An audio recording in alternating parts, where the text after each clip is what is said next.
1957, the space race had begun. Soviets were the first to launch an artificial satellite into space called Sputnik. Remember, it is an artificial satellite because natural satellites are what's already made from nature, like the stars and the moon and the sun. Well, the United States decided that the Soviets were not going to outdo the United States.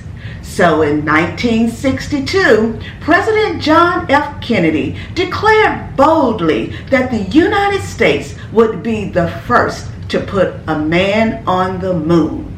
And that was the space race. Well, there were people who worked in the space race or during the space race that no one even knew about. And these were women called computers.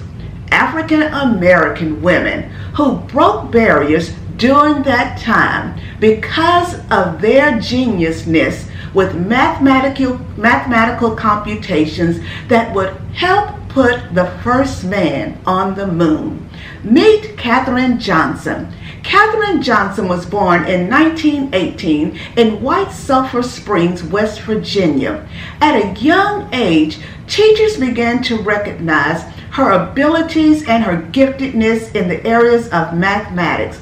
She was so talented that she began to skip grades, and eventually at the age of 10, she began to attend high school. After high school, she graduated at the age of 18 from Virginia State College, where she studied mathematics and French. She earned degrees in both areas. While she was in college, she was mentored in advanced mathematics, and that became an area that helped her later on in life as she worked for NASA.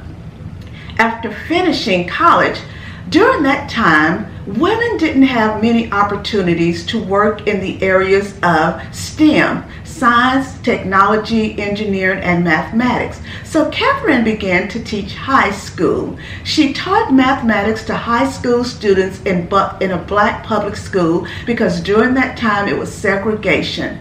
After she had married and settled down and had her children, Katherine eventually decided to apply for a job with NASA. At that time, it was called NASCA because it was called the National Advisory Committee of Aeronautics, and she was hired as a human computer. Human computers are not like the computers we use today. A human computer was an actual person who could calculate formulas, equations in the areas of flight to help with aeronautics. She was so great at her job, she did detailed reports, and she came up with great calculations and solved problems using analytical skills that she was sent to the department that would eventually begin to do the path of trajectory, where they could put someone in space to orbit and to go into space and to return safely. Katherine Johnson. She began to break barriers.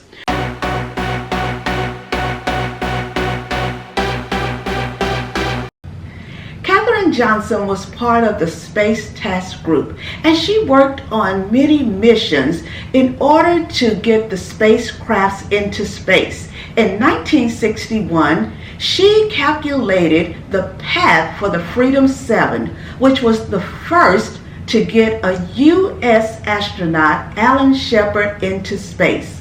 She also worked on the team to calculate the mission of the Apollo 11, which landed the first men on the moon.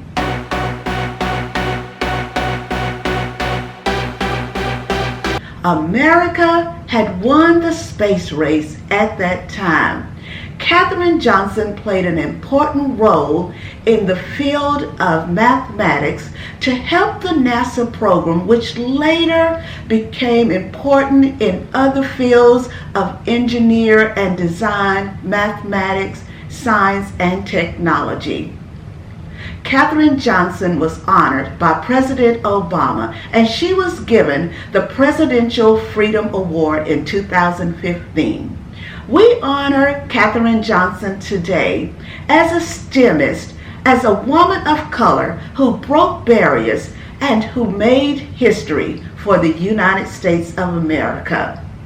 Thanks, guys. I hope you learn more about Katherine Johnson. You can read about her in different books. You can watch the movie Hidden Figures or read the book Hidden Figures. I hope you enjoyed this video, and I look forward to seeing you next time.